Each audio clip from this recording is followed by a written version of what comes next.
Howdy, howdy, howdy, ladies and gentlemen. Welcome to episode 2 of the Backlogged Gamer Podcast. As always, I'm your host, Kyle. Joined with me is my lovely co-host, Joe. How's it going, man? Hey, man. Good. How are you?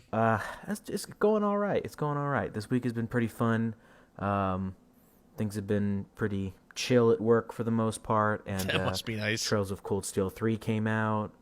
So that's been fun. Oh, I'm surprised you're even podcasting right now. Yeah, I know. Well, I was actually playing it, and I'm going to go back to playing it immediately after this. My review in progress, I guess.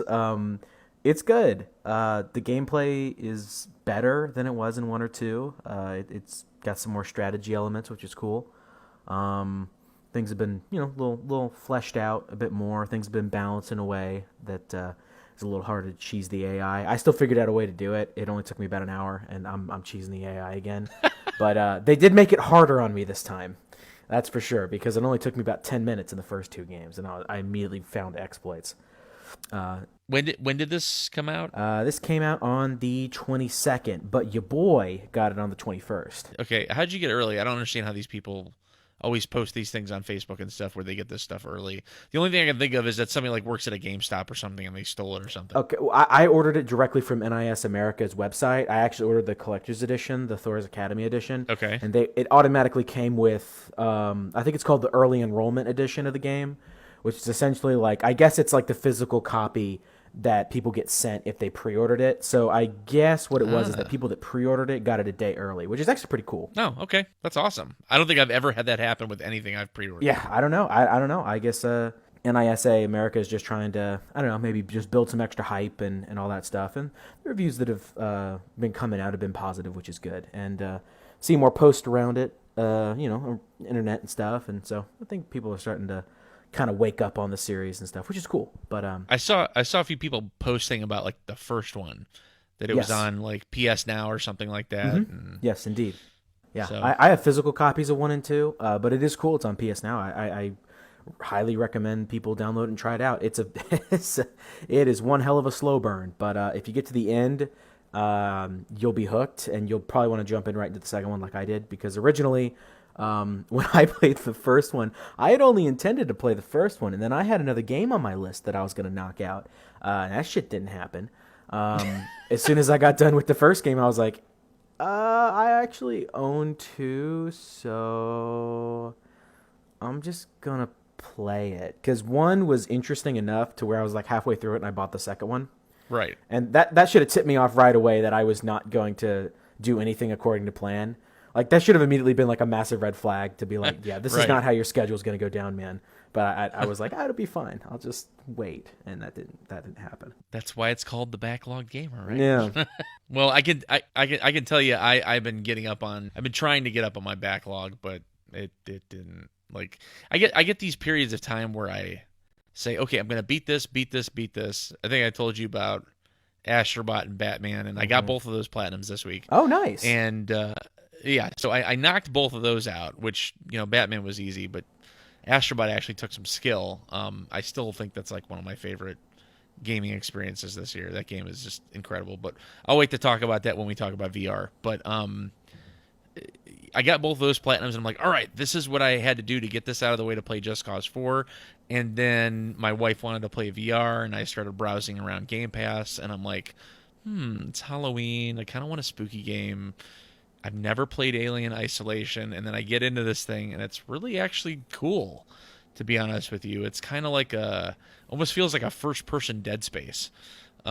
So I haven't even seen the Alien yet. I'm not even that far into it, but everything's 70s sci-fi. They stay very true to form. It even opens with a 20th Century Fox logo playing with the music and the fanfare and everything, but it looks like it was recorded on a Betamax. So it's pretty awesome so far, I gotta say. So I got distracted with that, and I don't know what's gonna happen. So I might play that for a while. I might finally start Just Cause or what. Yeah, I'm looking forward to getting through 3 Houses, because like I said, that hadn't been spoiled for me, so that'll be cool once I get done with Cold Steel 3, which is probably going to take me a while, because I've heard that if you do the side quests and everything, it's a 90+ hour game. So I don't know when I'm going to have. It's probably not going to be for a while, but I want to knock out 3 houses before something legitimately gets spoiled for me because I feel like my luck's running out. Yeah, I get maybe one of those a year. I can't do any of those long RPGs anymore unless it's like Red Dead and that's it for the year. Like I can't do anything else. Yeah. So, Wow. but I'm glad you had an easygoing week. If I sound tired, it's probably because I'm exhausted. Yeah. But I mean, it's been crazy. When I started teaching, it was really funny. My wife was a teacher before I was, and I made a joke to her, all the time when she had summers off. I was like, "This sucks. I got to go to work. You have summers off." And after my first year of teaching, I told her, "I finally get why you have summers off." And she's like, "Why?" I was like, "Because they squeeze a year's worth of work into 9 months." So we had conferences this week, and we have to write comments and all the grades, and I'm trying to get Extra Life off the ground, which happens next weekend. The kids get really geared up for that, and we actually have like PlayStation and Xbox coming by our school, and representatives from there, and it's going to be really fun, hopefully. But on top of that, there's a Disney trip gearing up. We take the kids to Disney every year to do like educational field trips. So all of that's kind of culminating on one like 2 week time frame. So I'm like, oh my gosh, ripping my hair out. But I'm good. I'm gonna try to rally here for this podcast. So I should be good. Yeah. Well, here's hoping, right? Oh goodness gracious. Yeah, I feel that. Sometimes it just work hits you hard, and you gotta kind of keep up with it, and it's a bit of a struggle. That hasn't happened in a while, but yeah, that's happened a few times. And I've just been like, damn, I just don't want to go to work tomorrow. Like it's that feeling of just like, can I just maybe not do this right now? I don't want to. All right. Well, anyway, all right. So the topic for this episode is games that are a little more enjoyable to watch than they might be to play. These might be esports or first-person shooters, just any game really that comes to mind that is maybe more enjoyable to watch someone play than to play yourself. And that could be because of a plethora of reasons. But I guess I'll kick things off if you don't mind. No, please do, because I honestly think that this might be one of our generational gaps that you were talking about, how I'm the old dad gamer, and that watching games being played is something that's still fairly new for me. And honestly, watching games is something I only do when I'm like in the middle or in between gaming, or I've got to eat something and I don't want to like grease up my controller with chip grease or something like that. I'll switch over to Twitch or YouTube or live with PlayStation and watch games that I'm interested in but probably won't ever play. Yeah. So I've got I got a little bit of input here based on that basis, but I'm more interested to hear what you have to say about this. Okay, cool.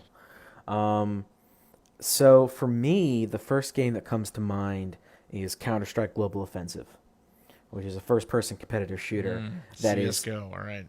Infinitely more entertaining to watch someone play, especially if they're at an above average to high skill level, than it is to play. Like, I really don't like it. The graphics are outdated. It's too much of a Twitch shooter for me. Things move by like a little too quickly for my taste, if I'm being honest. The loot boxes are aggressive. How long is this game? I was gonna say, how long has this game been out for? It's been out for a long while. I want to say more than a decade, if I remember. Right? Yeah, it's more than a decade.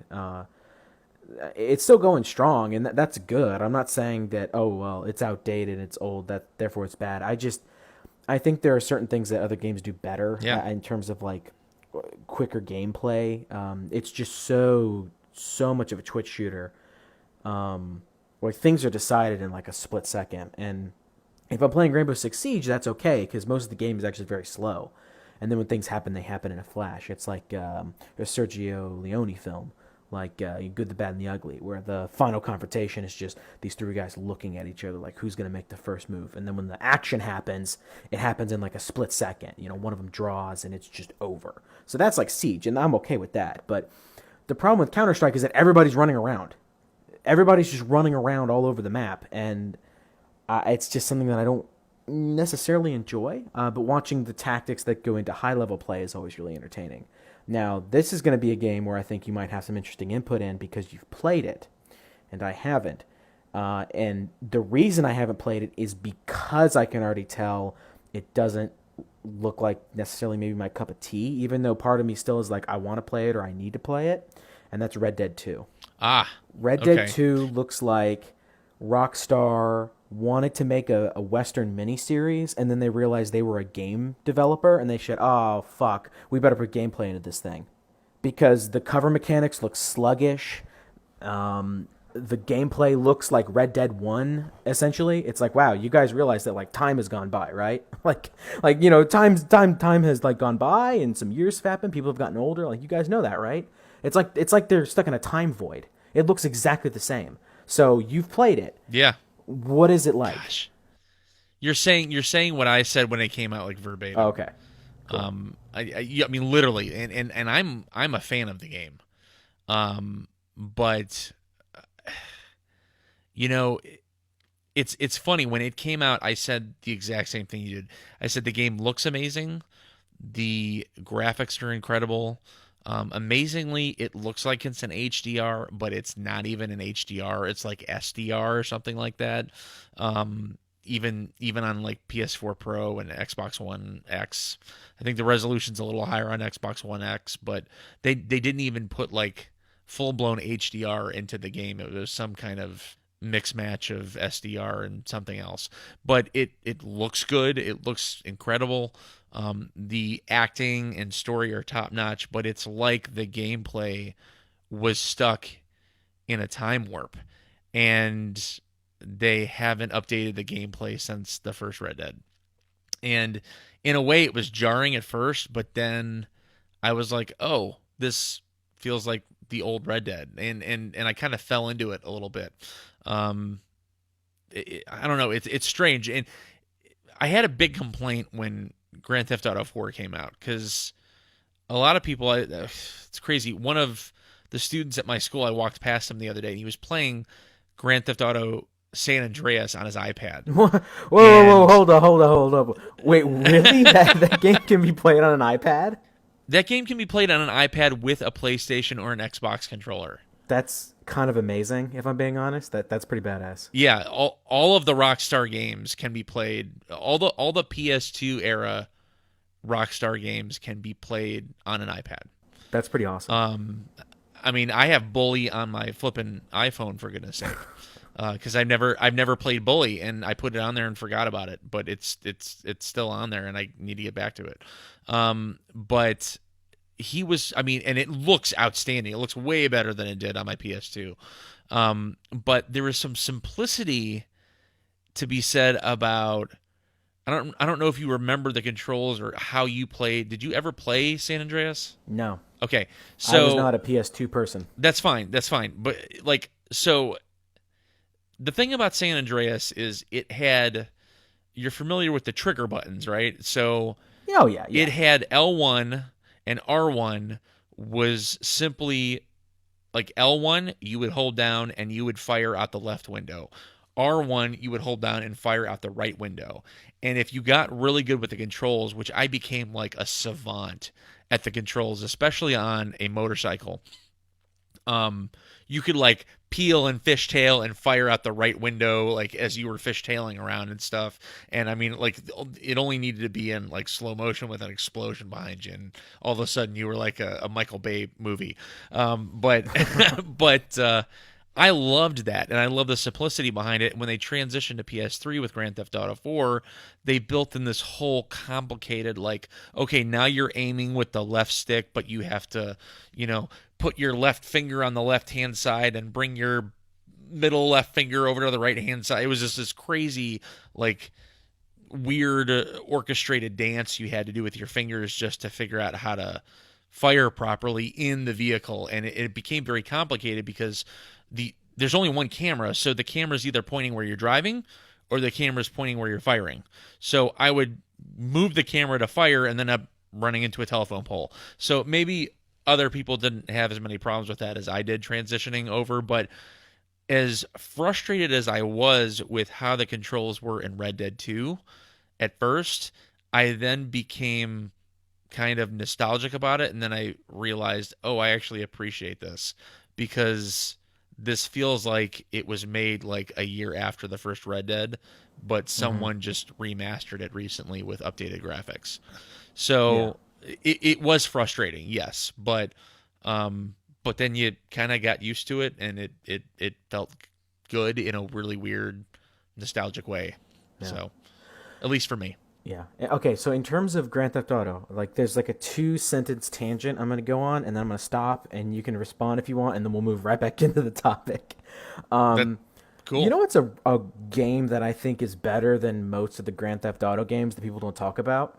Sleeping Dogs. Sleeping Okay. Dogs is a really fun, awesome game that not enough people bought at the time. Even though plenty of people bought it, it was kind of a weird situation where it's like it was a lot of people bought it, but it wasn't enough, and the sequel never happened, and that really sucked because that was a really cool GTA clone that was better than GTA in several ways, including the So you melee liked combat. that. Huh? So you liked it. Sleeping Dogs? Oh yeah, Okay, so that got remastered on PS4. I own it. Yeah. Okay, so I have it from PlayStation Plus, Hmm. still sitting on my. I have like 3 or 4 games sitting on my PS3. Talk about backlog gamer. I have 3 or 4 games sitting on my PS3 that I got through PlayStation Plus. Hmm. That when I finish those games, I'm going to pack my PlayStation 3 away in a closet. But I Hmm. haven't finished them yet. One of those games is Sleeping Dogs. You should play So it. I have You should play it. I've never played that, but I want to. You should play it. It's cool. It's Okay. really cool because it's an interesting binary system. Now the tangent has completely exploded. Yeah, go for It's it. introduced massive amorphous blob. We're gonna Yeah. forget what the topic was again.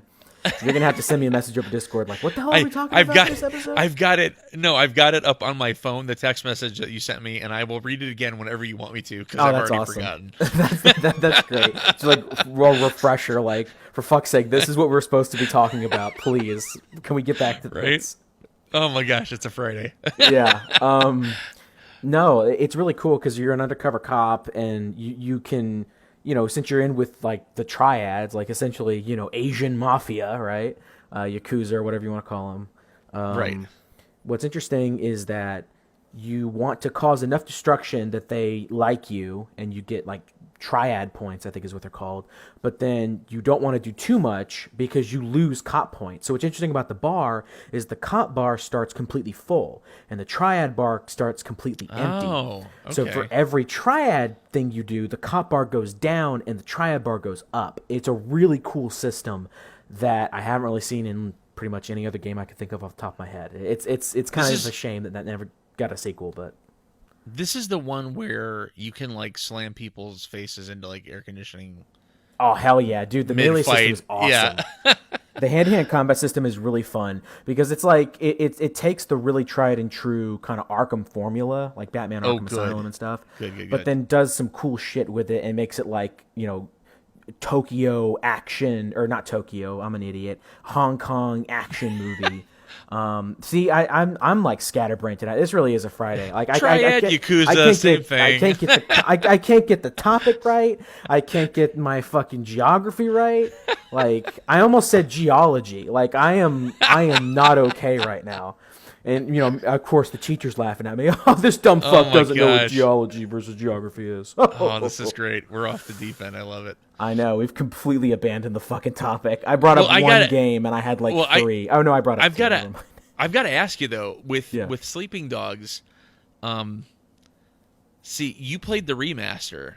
No, I have no. it- I played the original on PC. So Actually, you think so you think it's the original still holds up, and I'm good yeah, to play the original's original. fine. But Okay, of course, 'cause- you have to keep in 'cause mind that's that another with one- the PC, the original graphics in that game still look good Yeah. because it's a PC. Right. Well, I mean, I still think PlayStation 3 games look decent, even going back and Yeah. playing them on my 4K TV. But I have a PlayStation 3, an Xbox One S, and my PS4 Pro all hooked up to the same 4K TV in our like man cave game room area. So that's one of those games I can play while my wife is playing VR. So I'll probably, now that you've kind of gotten me hyped up for that, I might jump into that next pretty fun. even before I get to Yeah, it's Just pretty Cause. fun. So that's Yeah. awesome. Yeah. It's always one that I've been interested in, always. Yeah. Because I feel like games like that and games like Just Cause are more like what GTA used to be. which was more kind of off the rails, frantic fun, just like action game. Whereas now I feel like they're trying to be more like, Oscar movie worthy story, and little too satirical almost to Yeah. a certain point. So Yeah. awesome. GTA 5 was another game I didn't even finish. I was like, Oh, really? this is not for me. Yeah, That was Rockstar, unique. the problem with Rockstar is that they've been making the same fucking game for like more than 10 years, and people Yeah. still eat it up. People are like, "Oh, Rockstar, you're so amazing. Yeah. Please spank me, daddy. Buy more Rockstar games." And Yeah. they've got aggressive monetization in their games, sucking people dry, and it's just like, "Oh, spank me, Rockstar. Yes, daddy, please. I love you so much." And it's like, this is going back to my episode 1 rant about gamers being fucking morons. Right. But that game has made so much money. It's like the most profitable thing in human existence, and it's mostly because gamers are short-sighted morons. That it's like, oh, Rockstar's on the label. It must be good for me. It's like, Well, yeah, it's not no, just that; it's their online too. I mean, the yeah. online infrastructure that they built is what's getting them It's tons of money as specifically well. designed to be predatory. Like, Yeah. it's not even designed to be fun. It's designed to be predatory first, and fun is just kind of like a side condiment on the burger that they just so happen to put on there.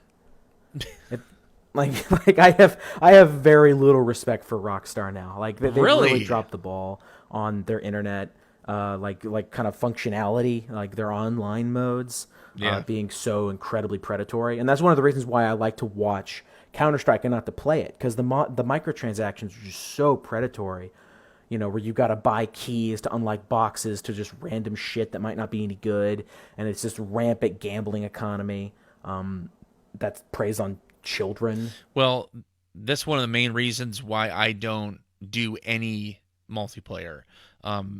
This is gonna probably blow your mind, but the last multiplayer that I got into voluntarily and really deeply, was the original Red Okay, Dead. that makes sense. The original Red Dead was fun. And that's it. And that's it. But like that's one of the reasons I don't get into multiplayer. And I know that's a lot of people's bread and butter. But I for me, gaming is like a singular, individual, almost private experience. Kind of like for me, like I enjoy doing that just by myself and getting sucked into the story. When there's other people running around and doing stupid stuff, I'm like, it totally takes me out of the game, and I don't see the point. And to be completely honest, everyone else online, whenever I try a multiplayer game, is already 100 times better than I'll ever be anyways. So I'm just getting killed like every 5 seconds anyways. So it's really frustrating, but I can totally see where you're coming from with the Rockstar thing, and I definitely think there are two different types of Rockstar. There are like pre-online Rockstar, and then there's post-online Rockstar, and I think there's definitely a big difference Yeah. between the two. I still respect them as a studio, though. Even Grand Theft Auto 5, you got to give them credit for like having the 3 characters that you can Yeah, switch it's between. fun. I like that is a good idea. It's a cool idea.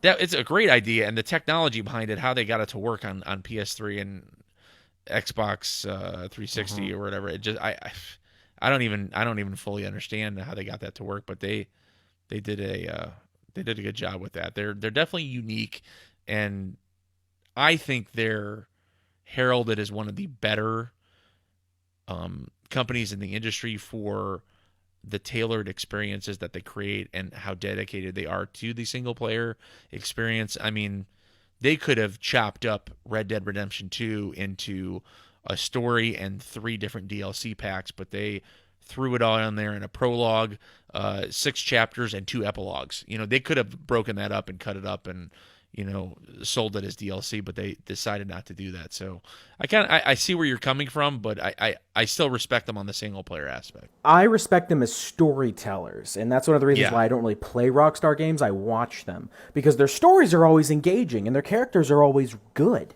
Like, their characters are yeah. always very well written and well realized, and I think Grand Theft Auto 5 is the same way. I don't even think that should have been a video game. I think that should have just been a mini series on HBO. Make that like a 2-season crime drama on HBO, and I would watch the shit out of that, and I'd probably be like, this is one of the coolest television shows that has come out, in like the last, I don't know, 2-3 years or whatever when it came out. Like, this is a really cool show. You should watch it. Or like, Red Dead 2, where it's like that's a Western miniseries. I don't even really see that as a game. I will never disrespect Rockstar for their storytelling. Their stories are always awesome, and their stories are always interesting and engaging. My issue is the fact that their gameplay is kind of stagnant. They haven't really evolved too much, and their overall mission design is pretty much the same. Yeah, I agree with all of that. That's my issue. But like we were talking about last week why we got into gaming in the first place, and I would rather be a part of the story rather than a passive just watcher, which is why I prefer video games to television and movies. Yeah. So even if it would make a great HBO HBO series or a Netflix series or something like that, I would rather choose to be being a character in that experience rather than watching a character in that experience. So even though Red Dead does feel antiquated, and I totally get where you're coming from, how this is one of your games that you like to watch but not play, and yes, I did just have to look at the text message to make sure I was saying it right. So I can see why this is one of those games for you, but for me, that's why even now when I have very little time and Red Dead 2 is a 70-hour experience, I still take the time to live out that experience to its fullest extent, because Red Dead, for me, I don't think would have had the impact when certain things happened in the story if I wasn't the one pushing that arc through to its fruition. You know what I'm saying? So if that makes sense. My only disagreement would be you're not experiencing it as like you're experiencing it as Arthur Morgan. Right. And that is the only thing where I'm like, okay, Arthur Morgan is a character that I'm controlling. But me and Arthur Morgan, there's a disconnect between who he is as a person and who I am as a player. There's a bit of like a dissonance there. And so that's why I'm saying it might work just as well as a series, because it's like, well, Arthur Morgan's still going to be Arthur Morgan. Whether or not I shoot the guy on the left or the guy on the right first is not really going to dictate the overall story itself. So this is where I kind of disagree, and this is where me and my wife actually disagree. We had a very similar conversation to this, and I'm going to ask you this question, and I want to know not only what you think, but we've got our email out there now and stuff. There's ways out there that you guys can contact us. I want to know what the audience thinks, because when I play a game, I play as if I am that character, especially when there is choice in a game, like a Telltale game or Red Dead or Skyrim. I play as if I am the character in that time period, and I am playing as me. I'm not playing as what that character would do. I am playing as me. It sounds like what you're doing is you're playing as what you think that character would do. So, for example, I was playing a Telltale game, and you were, I was Batman, or it was the Game of Thrones Telltale game or something like that, and she played part of it with me, and she was playing as she thought one of those characters would play in that world, and I'm like, no, I would never kill someone outright or something like that, because that's just not the type of person I am, even though someone in that Game of Thrones world would probably do that. And she's like, oh, well, then we're playing this totally different. We should probably stop passing the controller back and forth in between chapters. So it sounds like you are more like you make that disconnect, whereas I try to almost become the character in the game to a certain extent. Is that accurate or no? It depends. I mean, if it's a game that has an established character in the story, then my job as a player is not necessarily to dictate certain events of the story, because those events are going to happen regardless of your actions, which is one of the reasons why I think the whole Telltale, like, your choices matter thing is bullshit. Like, the story's pretty much the same no matter what you do. Oh, yeah, absolutely. So Until Dawn had more of that accurately than any Telltale game.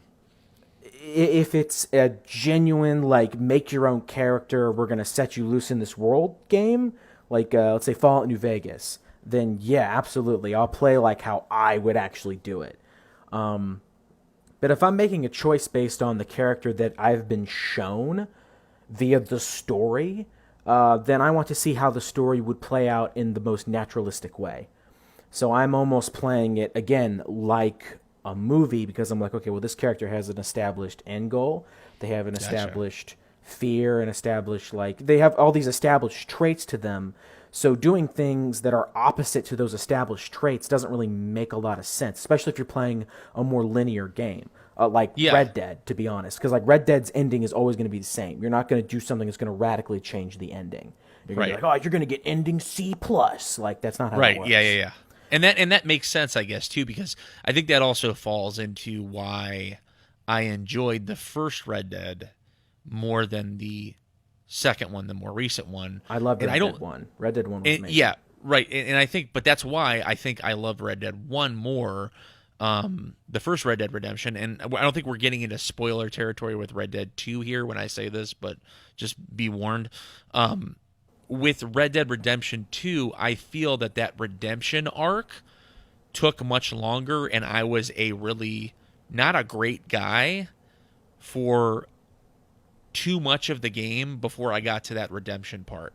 Whereas I identified more with John Marsden. I guess I'm kind of spoiling Red Dead 1 too, but come on, it's like 12 years old at this point. I guess I identified more with John Marsden because, okay, he's going after these terrible people that he used to work with and hunting them down so that he can, get his family back from these people that kidnapped them.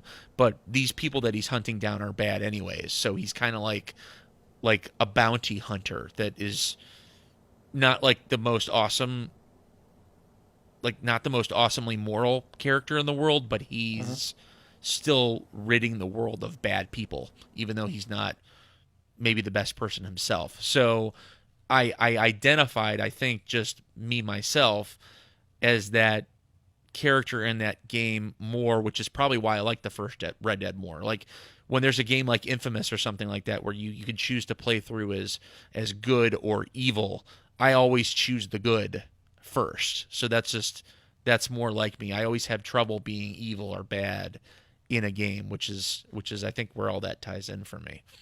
And see, and so it's good you brought up Infamous because I have one more bombshell. I'm going to drop before the episode's over. About if you say what I think you're going to say, we're going to have problems. This might be the last that are episode. Fun to watch and not to play. Okay, never mind. Okay, no, I got a bombshell. Infamous is a great game, and the reason why Infamous is a game where I can realistically inhabit that character is because there are multiple story paths. Because the game is constantly giving you options like, okay, so what if you were Cole? Like, what if you were in his position? What would you do? Would you steal the food from the people that need it? Or would you let them have it? Would you submit yourself to a concept, forces bigger than yourself, an idea bigger than yourself, giving freely to someone that you might not even like in real life. You might want to punch that fucker if you knew him in real life, but you're willing to surrender some of the food that you worked hard to get. Like, I think there's some medical supplies in that box too. Remember the thing that happens early in the story? Which one? It's Infamous 1. Really early in the story, there's like a box of supplies that are like caught somewhere, and you can zap them and make them fall. Yeah. That's what I'm talking about. Like, it's really early in the game, and it's like, okay, so if you were in Cole's position, what would you do? And that's more interesting. Yes. Something like, again, like Red Dead 2, it's like, the thing is, Arthur Morgan has his character arc. He has one character arc. He has one through line, and he is a fully realized character. You are not dictating Arthur Morgan in the story. You're dictating Arthur Morgan through gameplay, and those are two very different concepts for me. Dictating a character through story is not the same thing as gameplay. But there's even a morality system in Red Dead via something like, I don't know why I said via, but akin is what I think I meant. Akin to something like BioShock. You can kill all the little sisters or you can save them. So there is still, even though it's a minor choice, there is still a choice in those games as well. So I identify with both like a morality system and even something as detailed as you're talking about in Infamous, because those are two totally different systems with two totally different playthroughs, two totally different mission structures, and two totally different endings. And I think that's what you're saying you prefer and you enjoy and you like. And if that's the bombshell you were talking about, that's great. I thought you were about to tell me that you hated. I thought you were about to tell me that you hated the Infamous games, and then I was about to be like, Infamous is really mad. Incredible. I love Infamous.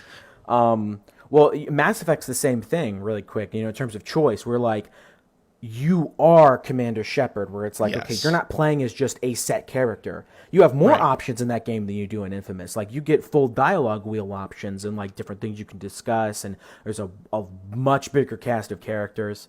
And they don't even refer to you as your in your first name. Like, you get to choose. Like, I'm going to be Kyle Shepard. Like, they all just call you Commander Shepard. So like that is In Mass Effect? Mass Effect, right? So Okay, so this is a confession I have. I've never played any of the Mass Effect games. oh my God, we're I learning tried- some disturbing I- things about one another tonight. I know. I tried starting Mass Effect 2 on PS3, and I couldn't really get into Holy it. shit balls. You haven't played Mass Effect, and I can't tell the difference between Hong Kong and Japan.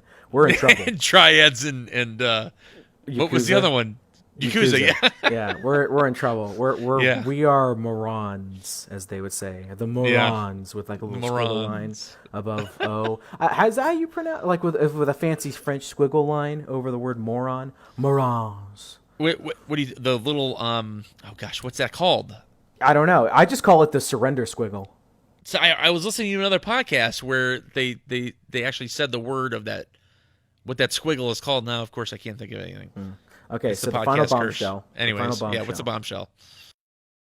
The Last of Us Okay. is a game I prefer to watch and not play. I think the gameplay is pretty simplistic. The AI is lackluster, but the story and the characters are fantastic. Just like Red Completely Dead agree with 2, the gameplay looks boring and flat, but the story is fucking awesome. I played Completely agree through with you. The Last of Us once. I am never going to touch that fucking game again, and I do not give a shit about The Last of Us 2. I'm going to You watch don't? it. I'm going to watch it. I'm definitely going to watch gameplay. I want to know what happens in the story because I'm totally invested in the characters and the world and all that stuff they set up, but I really don't give a shit about the gameplay. It's like cover mechanic, hide behind wall, aim around wall, bang, bang, ammo low, melee attack, rinse, repeat, victory. So I completely agree with you. Oh, shit. Oh, shit. We're in trouble. We are going to get Yeah. some angry letters. Yeah. Oh, no. We are going to get tons of angry letters, and I want to hear them. But I only agree with you to a certain extent. So I want you to hear me out, because I can agree with you in the sense of I can see how you would feel that way. Yeah. My preference is still to play that game.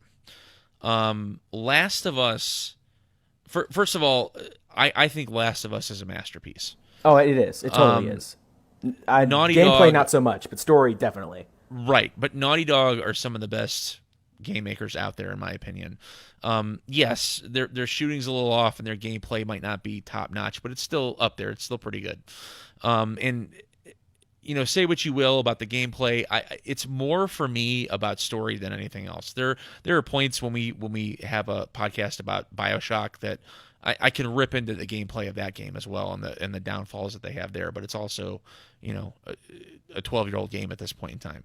So say what you will about Last of Us, I think it's a masterpiece. My problem is actually more with the story beats than the gameplay. Or at least they're tied, because I am a fan, and I know I'm getting your gasps over there. I am a fan of the Uncharted series more than I am Last of Us.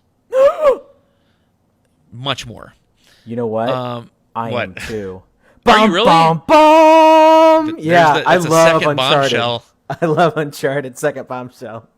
But here's the thing, and that I'm surprised to hear you say that, because when we were talking about like movie experiences last week, you were saying how you liked the more methodical movie, the more Oscar type, like Scorsese like, somewhat Scorsese, depressing. not Scorsese, but Oh gosh, did I say it wrong? you couldn't resist. You left yourself wide fucking open for that one, my dude. Did I say it wrong, or have I been saying Martin it wrong all these Scorsese. years? Scorsese? Scorsese. That's really how you say his name, is Scorsese, Yes, sir. not Scorsese. It's Scorsese. Well, that's dumb. Who says it's Scorsese? That's how I he do. says his name? Yes, he does. Oh, that's terrible.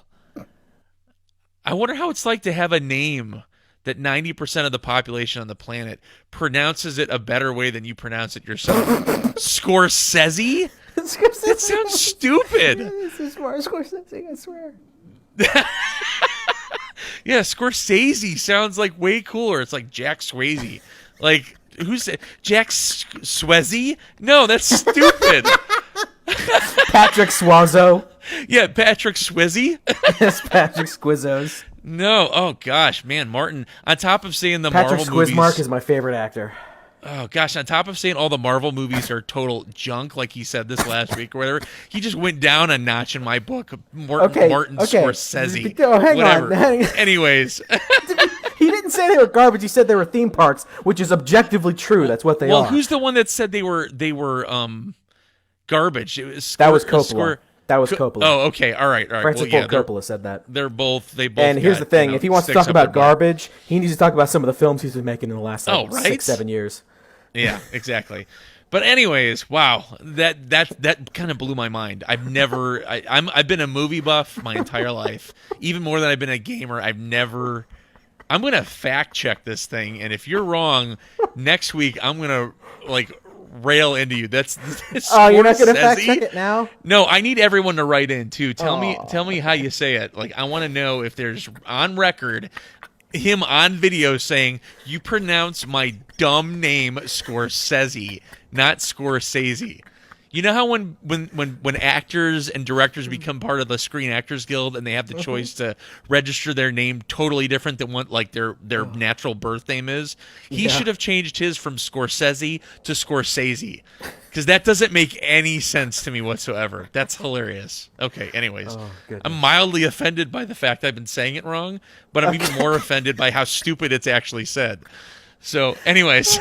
Okay, so we were talking at some point about fucking video games. We were talking about The Last of Us. Let's maybe get back onto that. Sorry, but this is just how the podcast is going to be, people. Sorry. Oh yeah, no, this is totally the format. This is, by the way, I'm in the midst of my Friday night. I'm so tired. I'm starting to get loopy phase. So this is probably a great show that we're recording here. So The Last of Us, I'm surprised to hear you say that, because it is more of that Oscar-like No Country for Old Men kind of. I mean, they say it's No the Country road. for Old Men. It reminds me of The Road. It's The Road, right. It's depressing, but it's still a masterpiece. And whereas that is not my forte, that is not my go-to game, I respect it as the masterpiece that it is. But if I have a choice between Last of Us and Uncharted 4, I'm going to choose Uncharted 4, which I know is really going to piss people off. But Uncharted 4. Interesting. Yeah. See, I would have. Or Uncharted 2 or whatever. Uncharted 2 probably. Yeah. Well, that's fine. But Uncharted in general.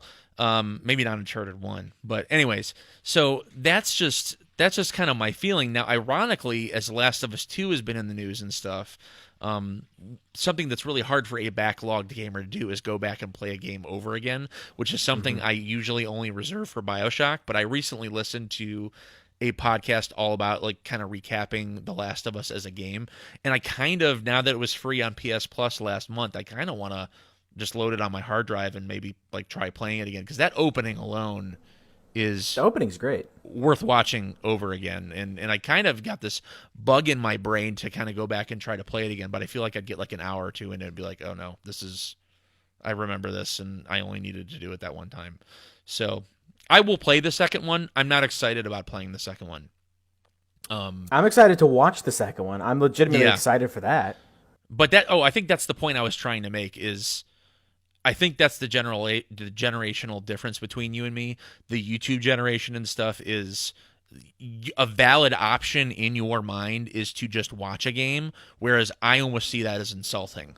I see that as I see that almost as taking away part of the essence of what makes a video game a video game. A video game is meant to be experienced in my mind as being played, and to consume it any other way is kind of insulting in my mind. But I totally get and understand that that's a generational thing, and I'm not saying all those people out there who watch YouTube videos of games are going to hell and they're terrible people, but I'm just saying I think that's something I've never heard anyone else say on any other medium or podcast or something like that is there something to be said about my generation that's kind of a video game purist that grew up in the beginning of the era and watched it evolve from what it was to what it is now.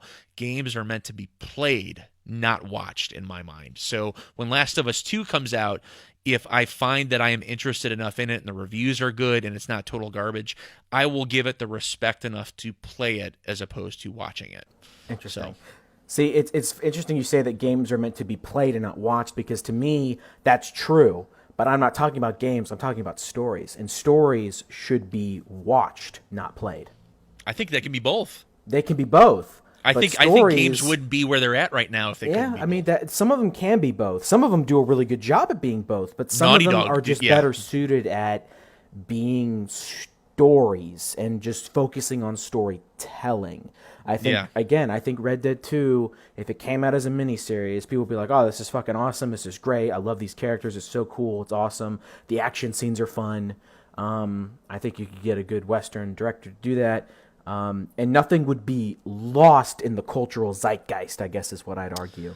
So this brings up a totally different conversation that I know we won't want to get into for matter of time, but we need to make one of the topics of our shows how you feel about making movie studios trying to make popular video game franchises into movies.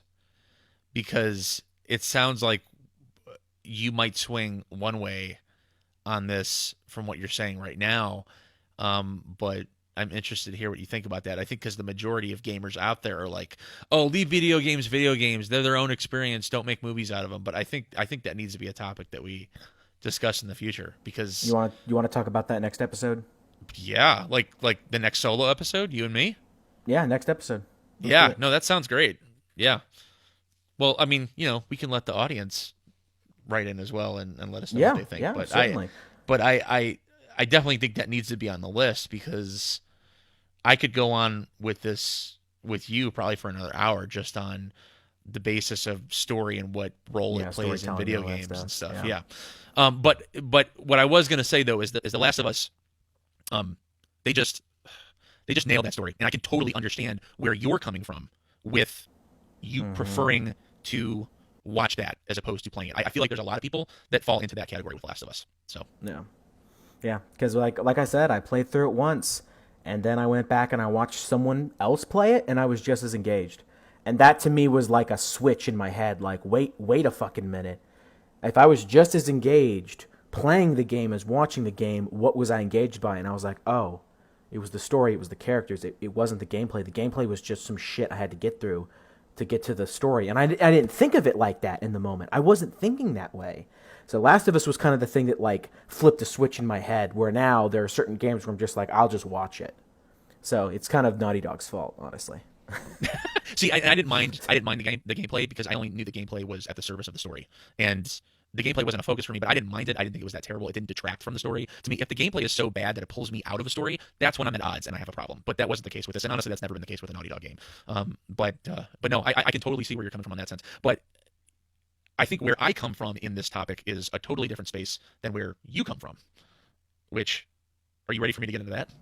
Okay, yeah, sure. Okay, so what I was going to say about this topic, again, I'm going to look at my phone and I'm going to reread the text message just to make sure that I'm saying this correctly.